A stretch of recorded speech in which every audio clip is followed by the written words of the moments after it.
C'est bon pour moi, vous pouvez commencer. Top départ. Alors, bonjour à toutes et à tous. Merci tout d'abord pour votre participation à notre retour d'expérience.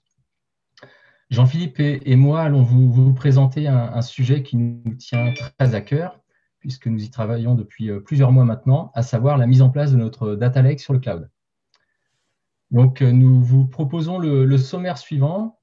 On va commencer par une brève présentation de CBP.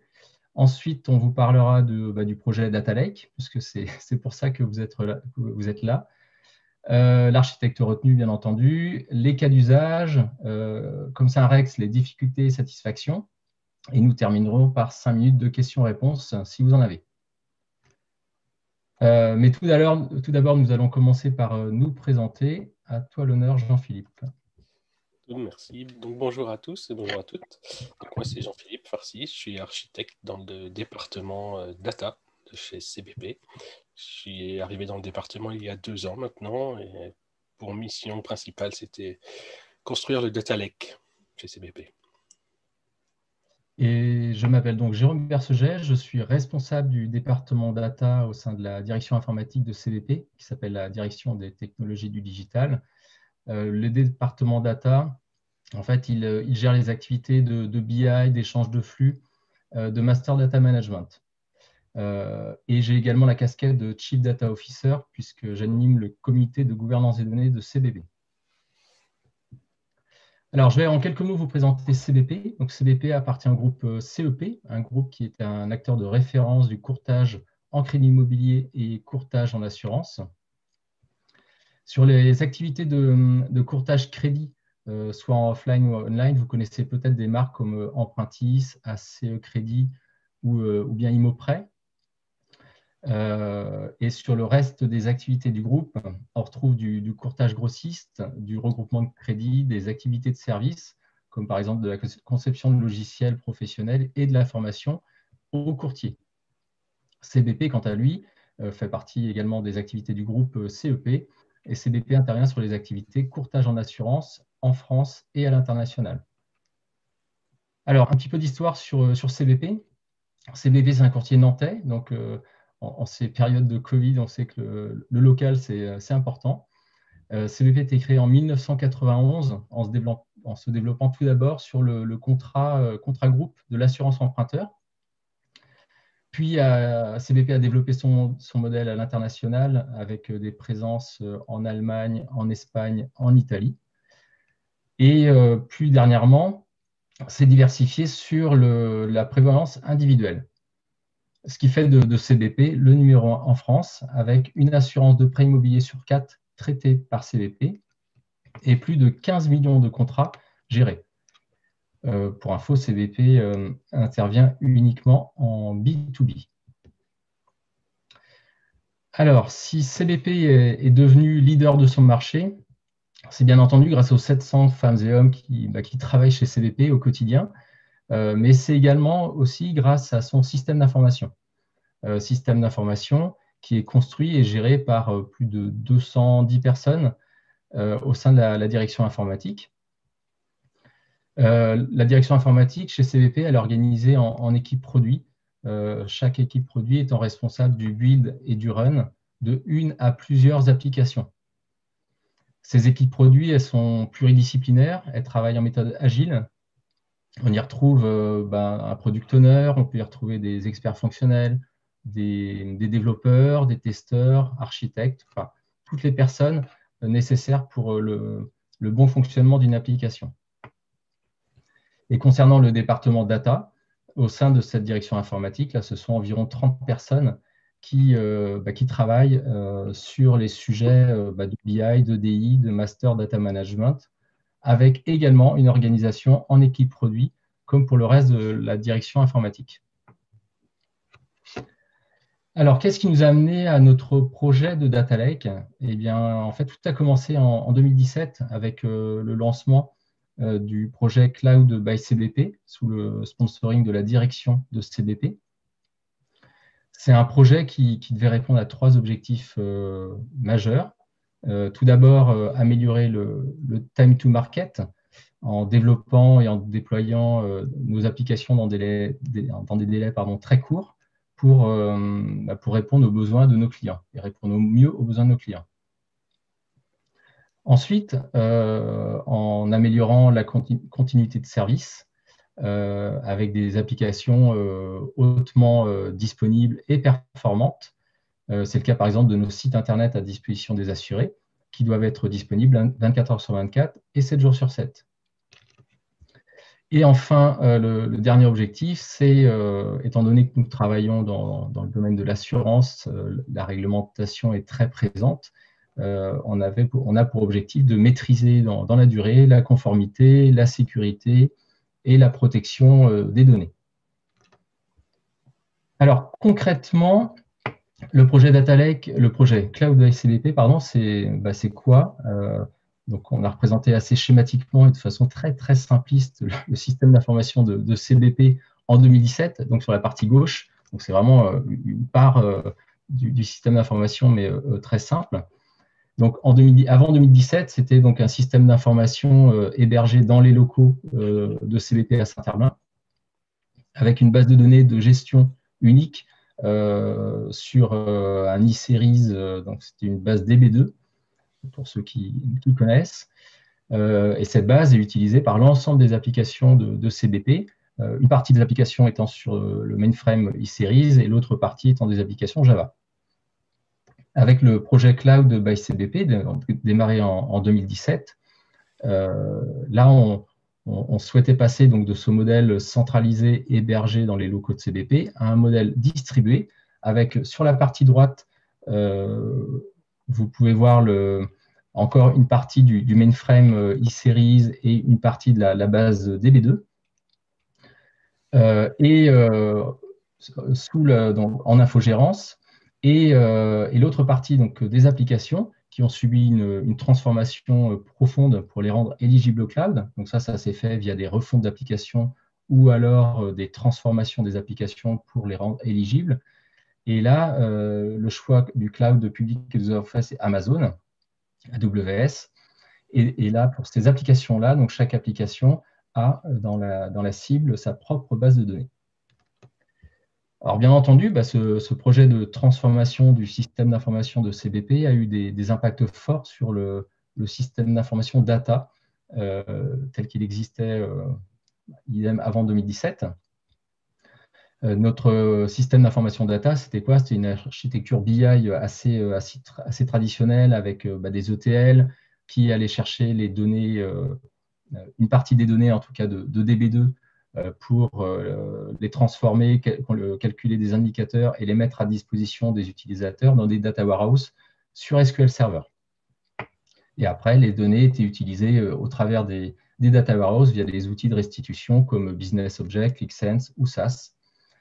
Alors bien entendu, le fait de transformer le modèle de CBP et le système d'information centralisé pour passer à un système distribué sans compter en plus de plus en plus d'applications en mode SaaS où les données ne sont plus chez CBP, ça a eu des impacts forts sur le système d'information data. Et c'est de là qu'est né notre projet Data Lake. Et là, je vais laisser la main à Jean-Philippe pour nous parler un peu plus d'architecture. Merci, Jérôme. Donc, comme le disait Jérôme, ce projet Cloud by CBP, ça a eu un impact très fort. Avec un système d'information où la donnée est décentralisée, donc il est apparu assez rapidement indispensable que pour répondre à tous nos usages data, de mettre en place un data lake, c'est-à-dire un endroit où où l'ensemble de la donnée a été être de nouveau accessible et avec une architecture qui permettrait de centraliser toutes ces données, qui donne la possibilité à tous nos utilisateurs, donc que ce soit du BI ou au contrôleur de gestion, aux actuaires, hein, c'est le cœur du métier, mais aussi à tout un tas d'outils, de pouvoir, comme des ClickSense, etc., du Business Object, de pouvoir requêter cette donnée. Alors, nous sommes inspirés de modèles data lake existants, de la littérature, on trouve un petit peu partout. On l'a créé, ensuite on l'a modifié, ces modèles, et puis on l'a créé à notre image pour qu'ils répondent vraiment à nos besoins. Donc, le principe est assez simple.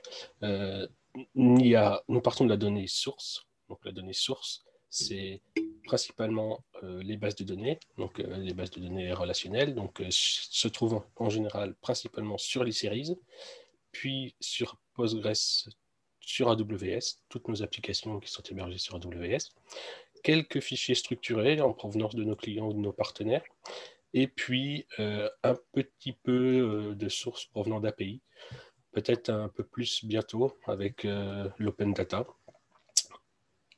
On a développé des processus d'ingestion. Ces processus d'ingestion prennent la donnée source telle qu'elle et les stockent dans une zone de notre data lake qui est la zone de la donnée brute. On l'a appelée raw data. C'est là où sont stockées les données sans aucune transformation. Donc, c'est ici qu'on centralise la donnée et ces données sont uniquement accessibles par les équipes, on va dire, Ops de data, puisque c'est quand même assez critique. On a ensuite des processus d'ingestion, de transformation de la donnée, des processus de traitement. Donc, on va traiter la donnée, transformer légèrement la donnée, et on va stocker cette donnée dans une zone qu'on a appelée métier. Alors, cette zone, c'est vraiment la zone où on va stocker les données légèrement transformées. Donc, pour être un peu plus technique, on va par exemple la mettre sous format colonne et non plus la format ligne. On va recréer des vues métiers qui existent sur notre base DB2 ou sur eSeries et qu'on n'a plus dans le data lake. On va un peu la redesigner, faire des tables de faits, etc. Et puis, nous allons, ces données-là sont vraiment à destination de tous les utilisateurs BI, donc les data programmeurs, data analystes, data ingénieurs. On a également développé des processus de transformation de cette donnée, et celle-là, ce sera vraiment la donnée transformée dans la zone qu'on a appelée données décisionnelles. Donc, cette zone de données décisionnelles, c'est là où on va stocker les données qui seront accessibles à tous nos utilisateurs. Donc, c'est les données BI, on peut le dire, les données analytics, tout ce qui est indicateur, toutes les données dont on peut avoir besoin par nos clients, que ce soit des clients EDI qui font des échanges, des flux avec nos partenaires, que ce soit des logiciels qui font des rapports, qui font des tableaux, qui font des indicateurs. Ça peut être aussi des langages de programmation. On a aussi du SAS ou du R. Et puis, toutes les données analytiques et les indicateurs qu'on peut mettre à disposition de nos clients, partenaires, etc.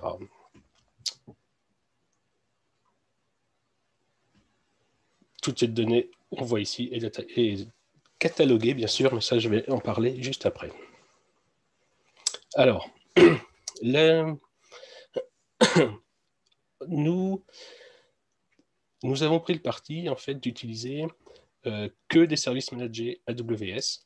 C'est pas forcément le choix le plus facile, mais en tout cas, on a utilisé que des services managés AWS. On s'est basé, et c'est 95% de notre du stockage de notre data lake, c'est Amazon S3. C'était pas forcément notre premier choix, mais on a fini par faire le choix de mettre toutes nos données, qu'elles soient brutes ou transformées, sur le système de stockage Amazon S3, et ce, pour une question de coût. Les 5% restants se trouvent dans notre data warehouse maintenant, qui est Redshift, qui est le service de data warehouse chez AWS. Pour constituer ce data lake, pour ingérer ces données sur S3, on utilise plusieurs services. Alors, principalement Amazon EMR, donc c'est l'Elastic MapReduce, hein, c'est un cluster Spark, grosso modo, sur AWS. On utilise aussi le service de migration de base de données pour exporter et déposer sur S3 toutes les données des bases des applications qui sont sur AWS. Et la principale difficulté, en fait, chez CBP, c'est qu'on est encore en cloud et plus ou moins hybride, puisqu'on a une grosse partie des données qui sont on-premise, chez notre hébergeur, et l'autre partie des données qui se trouve sur AWS. Donc, pour faire le pont, pour faire le lien, on utilise des services qu'on appelle Storage Gateway, et qui nous permettent d'exporter notre donnée sur cette Storage Gateway, qui nous l'envoie sur le cloud AWS. La partie transformation. Donc, pour toute cette partie de transformation, on a historiquement, en fait, tout ce qui est traitement BI, EDI, c'était opéré par des ETL. Donc, lors du passage, lorsqu'on est passé vers le cloud, on a étudié les moyens pour faire évoluer ces traitements. Et dans un souci de cohérence, de mutualisation, de maintenance, on a choisi de ne plus utiliser d'ETL, ou très peu. On a décidé d'utiliser les mêmes outils que ceux qu'on utilise pour tout notre système d'ingestion. C'est-à-dire qu'on va utiliser des clusters Spark, à bout, alors c'est aussi un ETL Glue, mais en fait, ce sont tous des fichiers écrits en Python ou en PI Spark. Pour nos traitements, on utilise aussi Redshift. On a parfois besoin, pour faire des gros calculs d'indicateurs ou de gros calculs des traitements mensuels ou annuels, énormément de puissance. Et Redshift, c'est un cluster qui fait du calcul distribué. Donc, du coup, ça nous permet d'avoir une puissance de calcul nettement meilleure que lorsqu'on utilisait SQL Server. Il fallait exposer cette donnée, donc la donnée finale, la donnée que nos utilisateurs attendent. Tous nos outils de DataVis, tous nos indicateurs, nos tableaux utilisaient, ou même des logiciels utilisaient des connexions JDBC pour se connecter au Data Warehouse. On a décidé de faire la même et de faire de Redshift, en fait, notre nouveau Data Warehouse, le point central pour exposer nos données. C'est-à-dire qu'on a juste à changer les connexions dans tous nos logiciels ou autres, et on continue à pouvoir requêter la donnée avec l'existant en SQL, de la même manière qu'avant. Et ça, grâce à Spectrum, puisque seulement 5% de nos données sont dans le Redshift, c'est ce que je disais tout à l'heure. Et Spectrum nous permet de faire le lien vers S3, vers la donnée qui se trouve toujours dans les fichiers. Et on peut requêter en SQL. C'est invisible. On requête en SQL la donnée comme si elle était dans une base de données. Donc ça, c'était un point très important. Et Spectrum, c'est quand même presque magique, j'allais dire. Donc, on utilise 2 data catalogues, si on peut dire, car on s'est aperçu très très rapidement que dès le début où on a commencé, qu'il nous fallait donc un catalogue technique. Alors on utilise Glue, qui est le catalogue technique chez AWS. Ça, c'est très pratique parce que ça catalogue la donnée dans S3 et ce catalogue est utilisable dans tous les produits, les services à AWS, que ce soit EMR, Athena, Glue, Redshift. Donc c'est vraiment très pratique. Et on utilise le data catalogue Zinea. Alors ça, c'est un data catalogue métier qui sert à nos utilisateurs pour également aussi les gens du BI, data analyst, mais aussi nos actuaires, pour savoir où se trouvent leurs données et la provenance de leurs données, puisque le problème du data lake, c'est qu'avant, on n'avait qu'une seule source, c'était notre DB2 sur eSeries. Maintenant, la donnée peut provenir du DB2, comme d'une application, comme d'un fichier à l'extérieur, etc. Donc c'est très important pour nous de savoir où se trouve la donnée et sa provenance. Pas que, mais c'est les principaux points. Évidemment, tout est sécurisé, chiffré, parce que c'était un point quand même assez important et crucial. Hein. Nous avons beaucoup de données, que ce soit des données de santé, que ce soit des données bancaires ou des données personnelles qui sont stockées dans notre data lake. Alors, quelques cas d'usage, donc évidemment les usages donc historiques, l'analyse de données, la data vise, le calcul d'indicateurs, de KPI, les échanges avec nos partenaires et nos clients, tout ce qui est flux EDI.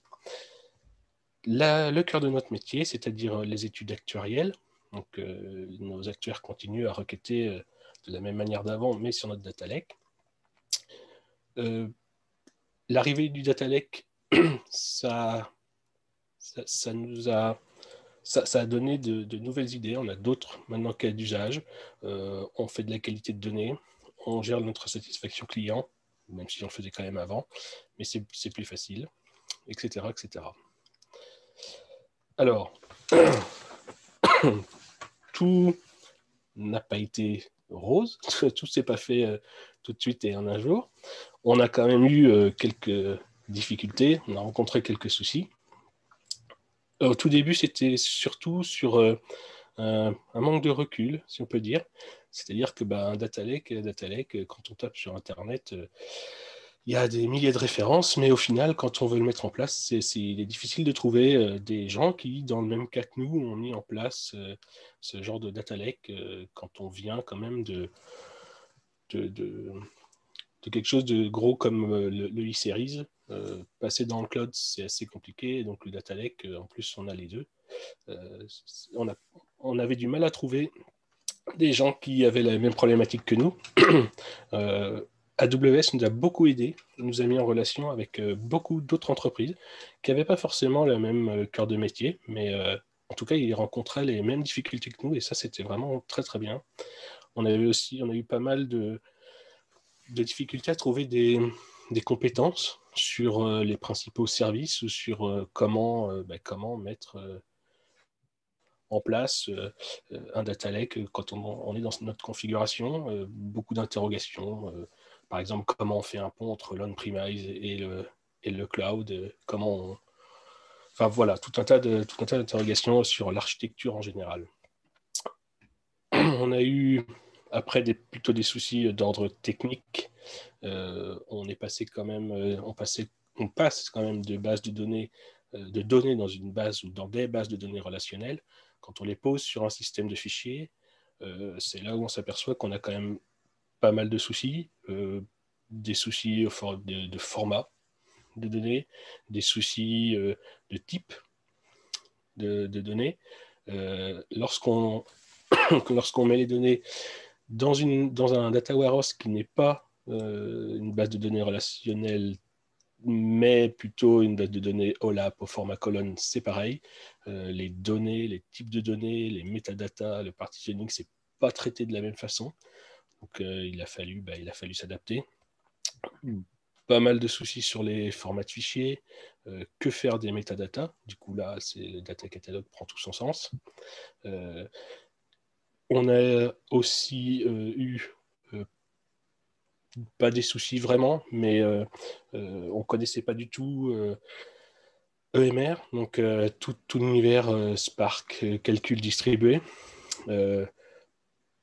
Trouver des compétences, c'était assez difficile. Il a fallu aussi se former. Voilà, pas mal de difficultés d'ordre plus technique. Il y a à la fin le lien sur un article de blog où je détaille très précisément toutes ces problématiques et comment on a fait ceci. Voilà. Alors, on a rencontré des difficultés, donc merci à Jean-Philippe de les avoir exprimées. C'est aussi l'intérêt d'un REX, de pouvoir dire ce qui nous a posé des difficultés, mais on a eu aussi beaucoup de satisfaction. Déjà, la première satisfaction, c'est que notre data lake, il est en prod. Alors aujourd'hui, tout n'est pas fini, tout n'est pas encore en prod, on n'a pas 100% des données de CBP qui sont dans le data lake, donc on y travaille. Hein, c'est pas un projet qui se fait en un mois, donc ça prend un petit peu de temps. Mais bon, c'est déjà la première satisfaction, c'est que ça fonctionne.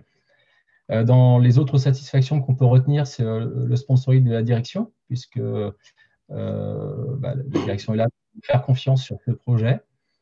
Les collaborateurs du département data aussi qui sont très motivés par ce projet, avec quand même des services assez nouveaux. L'utilisation de ces services AWS, on le voit en essayant de trouver justement d'autres entreprises. On en a trouvé quand même, mais c'est assez nouveau, donc c'est challengeant pour les collaborateurs.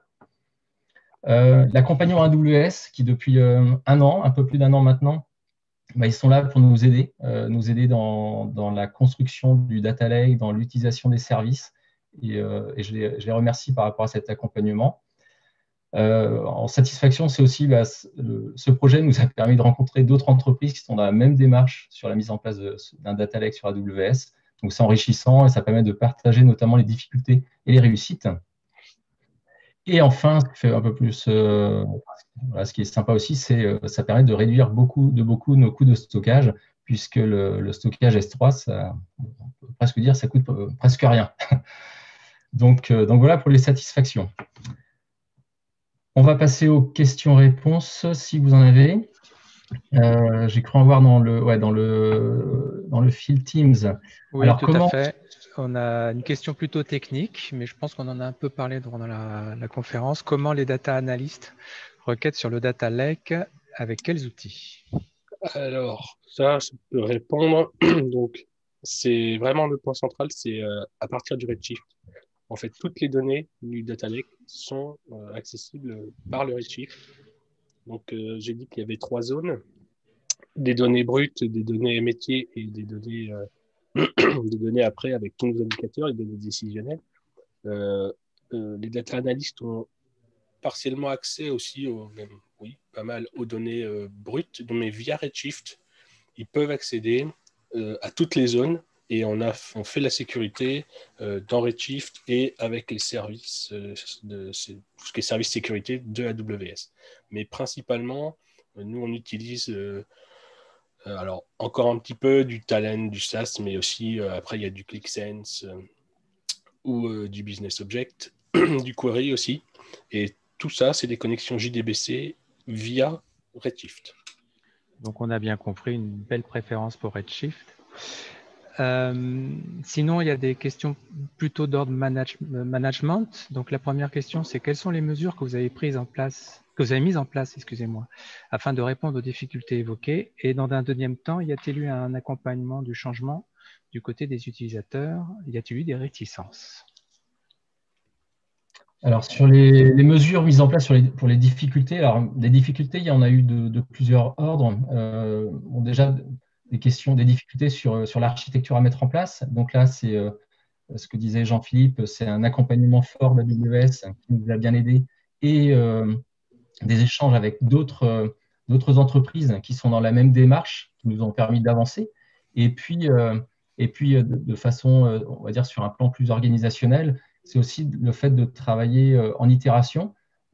Et puis, voilà, on a eu par exemple notre première itération de Data Lake, où on n'avait pas forcément fait les bons choix d'architecture, donc on est revenu en arrière pour remettre en place une architecture plus, on va dire, qui correspondent aux standards d'AWS. Donc oui, on s'est un peu trompé au début, on a rectifié, et puis on itère, on y va petit à petit. L'accompagnement changement côté utilisateur. Alors, côté utilisateur, ils continuent à utiliser les outils de restitution qu'ils avaient l'habitude d'utiliser avec l'architecture traditionnelle. On a toujours, par exemple, SAS pour les data analysts, pour les actuaires, pour les consommateurs de la donnée. Idem par rapport à ClickSense pour la data vise. Donc, sur les outils de restitution, il n'y a pas d'accompagnement au changement en tant que tel. C'est plus pour les data analystes, mais qui ont, on va dire, qui travaillent au sein du département data. Donc il n'y a pas forcément d'accompagnement au changement, puisqu'ils sont embarqués dans le changement. D'accord. Donc, ça rejoint un peu la question 4 aussi, où on parle de satisfaction interne et on demande quels sont les gains pour les utilisateurs, agilité, performance. Donc, performance, beaucoup.